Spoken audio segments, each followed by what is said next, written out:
Hello friends, मैं हूं doctor नवीन चंद्रा और आज हम लोग पढ़ेंगे मोहम्मद बिन तुगलक।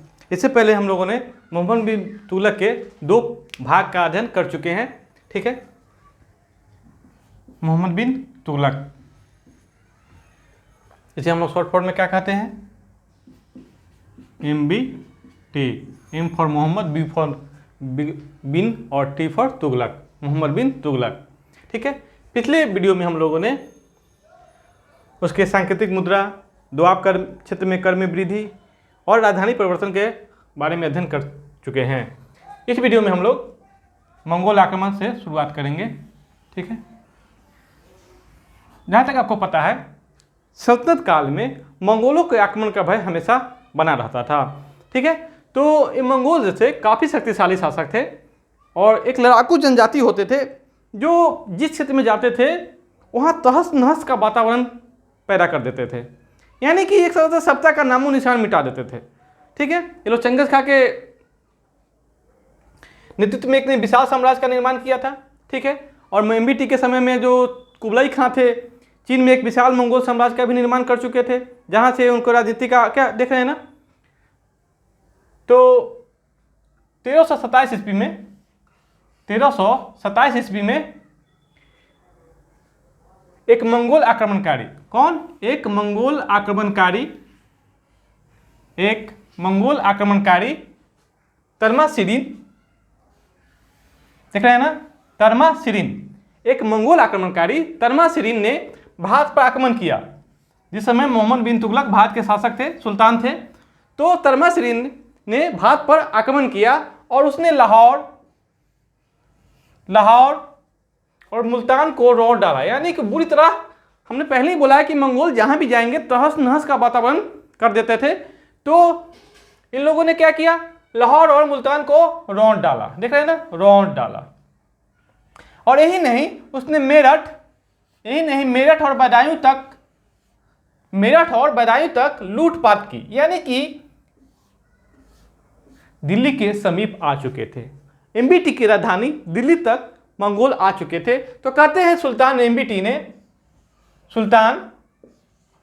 MBT ने तर्मासिरिन को बहुत सारा पैसा देकर, यानी कि इसको रिश्वत के नाम दिया जाता है, इतिहासकारों ने इसे रिश्वत का नाम दिया है, और तर्मासिरिन को बहुत सारा पैसा देकर वापस भेज दिया। देख रहे हैं ना, यानी कि मंगोल आक्रमण के समक्ष MBT अपने आप को असहाय पाया, जिसके कारण उसने उससे एक संधि करके गुपचुप रूप से रिश्वत देकर, बहुत सारा पैसा देकर, धन देकर उसे वापस भेजने का काम किया, किसी प्रकार अपनी प्रतिष्ठा को बचाने का काम किया। ठीक है, कहते हैं यही सब काम के कारण है जो मोहम्मद बिन तुगलक भारत में क्या हो जाएंगे? अप्रिय हो जाएंगे, अलोकप्रिय हो जाएंगे।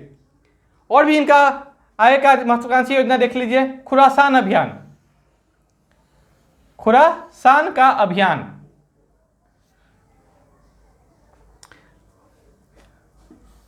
मध्य एशिया का देश था खुरासान।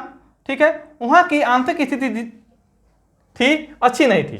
वहां की जो आंतरिक स्थिति थी अच्छी नहीं थी। कहते हैं कि वहां के राजा और मंत्री, यानी कि बादशाह, खुरासान के बादशाह और उनके वजीर के बीच में आपस में क्या थी? बनती नहीं थी, शत्रुता थी, जिसके कारण पूरे के पूरे साम्राज्य में अव्यवस्था फैल गई थी। और अव्यवस्था फैल जाने के कारण देख रहे हैं, मध्य एशिया में क्या की स्थिति हो गई? अराजकता की स्थिति हो गई। और इसी अराजक स्थिति के कारण,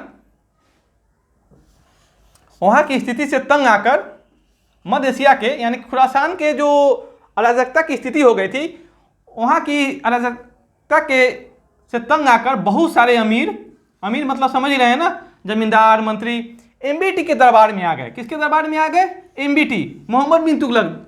इस समय मोहम्मद बिन तुगलक का साम्राज्य था मुस्लिम जगत में एक बेहतरीन साम्राज्य था। यही कारण है कि मध्य एशिया से जो लोग अमीर आएंगे खुरासान की अराजकता से तंग आकर, तो MBT के दरबार में आकर शरण लेंगे। कहाँ आएंगे? MBT के दरबार में आएंगे। और यही नहीं, वो MBT को उकसाएगा कि आप खुरासान पर आक्रमण करके उसे अपने साम्राज्य में मिलाने का काम कीजिए।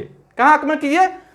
सुल्तान को खुरासान पर विजय के लिए प्रोत्साहित किया। देख रहे हैं ना, और सुल्तान कहते हैं उस चापलूसों के बात में आ भी गए और 1337 ईस्वी में एमबीटी ने 3,70,000, देख रहे हैं ना, एक बहुत बड़ी संख्या है, 3,70,000 सैनिकों की टुकड़ी बनाए और उसे 1 वर्ष का एडवांस वेतन भी दे दिया गया। बिना काम का ही 1 वर्ष का एडवांस वेतन। यह मोहम्मद बिन तुगलक यानी एमबीटी की महत्वाकांक्षी परियोजना है और जल्दीबाजी में की गई परियोजना है। अभी अभियान हुआ नहीं, सिर्फ योजना बन गई कि अभियान करना है और 3,70,000 की विशाल सेना को क्या कर लिया गया, एकत्रित कर लिया गया। और यही नहीं, इतना होने के बाद भी साल भर यानी कि 1 वर्ष का एडवांस वेतन देना, ठीक है, वेतन भी दे दिया गया। लेकिन कहते हैं जब ये खुरासान पर अभियान का योजना अमल में लाया जा रहा था, उसी समय वहां की आंतरिक स्थिति सुधर गई, जिसके कारण अब एमबीटी को अपनी योजना से पीछे हटना पड़ा, जिससे बहुत सारी आर्थिक स्थिति, चाहे इनके क्या कहते हैं, महत्वाकांक्षा को ठेस भी पहुंचने का काम हुआ। देख रहे हैं, एक तो 3,70,000 सेना को क्या किया जाएगा, नौकरी से हटा दिया जाएगा, 1 साल का वेतन गया, ठीक है, मैंने बहुत सारी जो तैयारियां की गई थी, सारी तैयारियों को छोड़ दिया गया। इनकी प्रतिष्ठा को ठेस भी पहुंचेगा, प्लस में आर्थिक व्यवस्था को तो हानि होगी ही होगी। यही नहीं, अब आते हैं हम लोग एमबीटी के अगले अभियान, कराचील का अभियान। कराचील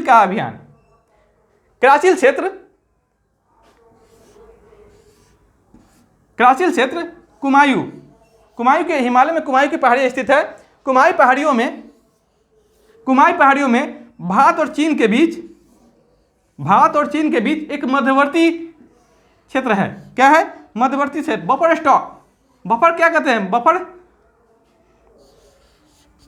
कंट्री भी कह सकते हैं इसको, बफर स्टेट।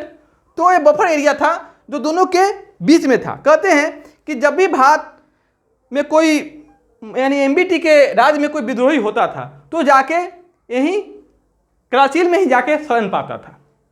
ठीक है, तो एमबीटी का अगला अभियान हो गया कराचील का अभियान। तो इस विद्रोहियों को सबक सिखाने के लिए और ये भी कि अगला कोई विद्रोही वहां पर न जाए, पूरे कराचील को अपने साम्राज्य में मिलाने के लिए, कुमायूं के पहाड़ियों को आपस में अपने साम्राज्य में मिलाने के लिए उसने खुसरो मलिक के नेतृत्व में एक विशाल सेना का गठन करके कराचील अभियान पर भेजने का काम किया। ठीक है, देख रहे हैं यहाँ पर किस लिए किया गया? क्योंकि अधिकांश विद्रोहियों को यहाँ शरण प्राप्त था। देख रहे हैं ना, कोई भी राजा नहीं चाहेगा कि जो मेरे विद्रोही है वो पड़ोसी राज्य में रहे। ठीक है, क्योंकि इससे होता क्या है, राज पर संकट के बादल मंडराए रहते हैं। ठीक है, तो खुसरो मलिक के नेतृत्व में एमबीटी ने खुसरो मलिक के नेतृत्व में एक विशाल, देख रहे हैं, एक विशाल सेना को कराचील अभियान के लिए भेजा। कहाँ भेजा? कराचील अभियान के लिए भेजी गई। ठीक है, कहते हैं अभियान तो सफल ही रहा, लेकिन वापसी के दौर में सर्दी, उस समय ठंड का मौसम आ गया, बर्फीले तूफान, पूरी की पूरी सैनिक सर्दी, बर्फीले तूफान तथा भयंकर बारिश में फंस गई। तूफान, बर्फीला हवा, बर्फीला तूफान, सर्दी और भयंकर बारिश। कहते हैं कि हिमालय के जो कुमायूं क्षेत्र है वहां पर बर्फीले तूफान चलते हैं। ठीक है, तो ये तूफान में फंस जाने के कारण बहुत सारी सेना नष्ट हो गई। कुछ सर्दी से मर गए, कुछ बारिश के कारण मर गए, यानी कि कहते हैं उसकी सेना पूरी नष्ट हो गई। सेना क्या हो गई? नष्ट हो गई। फलतः यह योजना भी असफल हो गई। अब देखेंगे कि एमबीटी ने बहुत सारी योजनाएं का शुरुआत करी, बहुत सारे अभियान भी किए, लेकिन उसकी जो योजना है, अभियान है, वो सफल नहीं होता है। क्यों? क्योंकि उसका व्यक्तित्व भी ऐसा था, वो हर काम का रिजल्ट जल्दी चाहता था। वो न किसी अफसर पर विश्वास करता था, न ही कोई अफसर अधिकारी एमबीटी के बात से संयोग रखता था। दोनों के बीच में क्या था?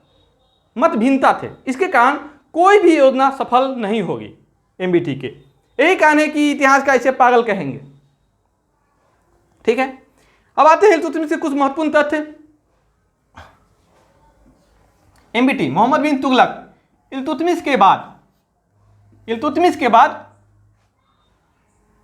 दूसरा सुल्तान, इल्तुतमिश के बाद दूसरा सुल्तान होगा जिसने खलीफा से मान्यता प्राप्त करेगा। देख रहे हैं, खलीफा से मान्यता प्राप्त कहते हैं। सुल्तानों में प्रथम सुल्तान कौन था जिसने खलीफा से मान्यता प्राप्त किया? तो इल्तुतमिश था। इल्तुतमिश के बाद दूसरा सुल्तान कौन होगा जो खलीफा से मान्यता प्राप्त करेगा? तो एमबीटी होगा। तो एमबीटी इल्तुतमिश के बाद दूसरा सुल्तान बनेगा जिसने खलीफा से क्या करेगा? मान्यता प्राप्त करेगा। और यही नहीं, एमबीटी यही नहीं रुकेगा, बल्कि उसने अपने खुतबा पर एवं सिक्कों पर खलीफा का नाम भी अंकित करवाएगा। खलीफा का नाम अंकित करवाएगा। देख रहे हैं ना, इतना होते हुए भी भले ही वो खलीफा से मान्यता प्राप्त करेगा, भले ही वो खलीफा का नाम अपने सिक्के पर अंकित करवाएगा, भले ही वो खलीफा का नाम अपने खुतबा पर अंकित करवाएगा, लेकिन इतना होने के बाद भी वो धार्मिक सहिष्णु शासक बनेगा। यानी कि कहते हैं वो हर धर्मों के प्रति आदर का भाव रखेगा और अपने मंत्रिमंडल में हर एक जाति, यानी कि उस समय तो हिंदू ही ज़्यादा हमारे देश में थे, तो हिंदुओं को उच्च पदों पर आसीन करेगा। यही नहीं, ऐसा सुल्तान होगा, यह दिल्ली सल्तनत का प्रथम सुल्तान होगा जो हिंदुओं के पर्व त्योहार में खुशी झीलते भाग लेता था। कहते हैं एमबीटी खुद होली में खुशी के साथ भाग लेता था। यह प्रथम दिल्ली का सुल्तान था जो हिंदुओं के त्यौहार होली में भाग लेता था। देखिए, सुल्तान हिंदुओं के होली एवं अन्य त्योहारों में हिस्सा लेता था। होली ज़्यादा इनको पसंद था, इसलिए एमबीटी होली में यह कहते हैं कि भाग लेते थे। यही नहीं, उनका संपर्क उस समय के प्रसिद्ध जैन विद्वान जिन प्रभु सूरी, उसने उस समय के प्रसिद्ध जैन विद्वान जिन प्रभु सूरी के साथ परामर्श भी लेते थे। देख रहे हैं ना, एमबीटी के बारे में आप जानते हैं कि वो खुद बहुत बड़े विद्वान थे, लेकिन इतना होने के बाद भी वो जैन विद्वान जिन प्रभु सूरी के साथ क्या करते थे? विचार विमर्श का काम करते थे। और उस समय के प्रसिद्ध साहित्यकार राजशेखर के साथ भी इनका अच्छा रिश्ता था, यानी कि उनको सम्मान का दर्जा देते थे। देख रहे हैं ना, जैन विद्वान राजशेखर हिंदू के साथ होली का त्यौहार, ये इनकी क्या है? इनकी सहिष्णुता दर्शाती है, हर धर्मों के प्रति इनका देखने का भाव दर्शाता है। कहते हैं दिल्ली सल्तनत के सभी शासकों में एक ऐसा शासक होगा मोहम्मद बिन तुगलक कि ये अपने राजपाठ में मुल्लाओं को तो शामिल ही नहीं करेगा, उसको दूर ही रखेगा, नहीं उसको बात को मानने का काम करेगा। भले ही खलीफा से मान्यता प्राप्त करेगा, लेकिन वह मुल्लाओं को कभी भी आपको राजपाठ में शामिल नहीं करेगा। यही कारण है कि मुल्ला इसको इस्लाम विरोधी भी बताता है। ठीक है, देखेंगे यहाँ मोहम्मद बिन तुगलक ने नगरकोट पर आक्रमण किया। नगरकोट पर आक्रमण किया, कहते हैं नगरकोट हिमाचल प्रदेश के कांगड़ा में स्थित है, जहां पर ज्वालामुखी मंदिर है। आक्रमण तो किया नगरकोट पर, लेकिन वो ज्वालामुखी के देवी मंदिर को नष्ट नहीं किया। ज्वालामुखी के देवी मंदिर को नष्ट नहीं किया। और इसी के बाद जिसका भाई होगा फिरोज शाह तुगलक, कहते हैं ज्वालामुखी के मंदिर को तोड़कर ज्वालामुखी यानी देवी के मंदिर की जो मूर्ति होती है उसको खलीफा के पास भिजवाने का काम करेगा। देख रहे हैं ना, दो भाइयों का दो विचार। तो यहाँ पर ज्वालामुखी मंदिर को नष्ट नहीं करेगा। यह क्या दिखाता है? इसकी धार्मिक सहिष्णुता दिखाती है। ठीक है, यही नहीं, उसने शासन के विभिन्न पदों पर हिंदुओं को सम्मानित पदों पर नियुक्त किया। देख रहे हैं, सम्मानित पदों पर नियुक्त किया, यानी कि जात धर्म के आधार पर पद में भेदभाव नहीं किया एमबीटी ने। ठीक है, एमबीटी एक अच्छा कवि था और संगीत प्रेमी भी था। एक अच्छा कवि था और संगीत प्रेमी भी था। देख रहे हैं ना, एमबीटी सुल्तानों में प्रथम सुल्तान था जिसने सूबों की आय व्यय का हिसाब रखने के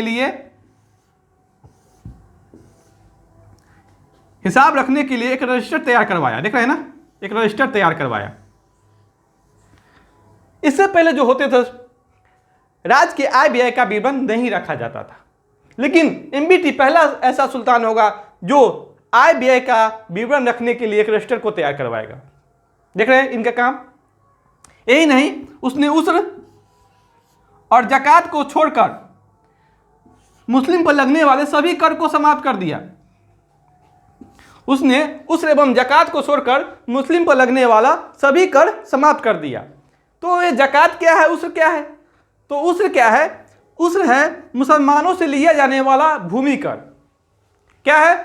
उस्र है मुसलमानों से लिया जाने वाला भूमि कर। क्या है? उस्र है मुसलमानों से लिया जाने वाला भूमि कर। इसको लिख देते हैं यहाँ पर, भूमि कर मुसलमानों से लिया जाएगा, ठीक है। और ज़कात है, इस्लाम की शरीयत के मुताबिक कहा जाता है कि हर एक समर्पित मुसलमान को साल की आमदनी का 2.5% 2.5 यानी 2.5% हिस्सा गरीबों को दान देना होता है। यही ज़कात है, 2.5% साल भर की आमदनी का 2.5% देना है गरीबों को, ठीक है। तो यह ज़कात है। तो ये 2 टैक्स को छोड़कर सभी टैक्स को क्या कर दिया गया? समाप्त कर दिया गया।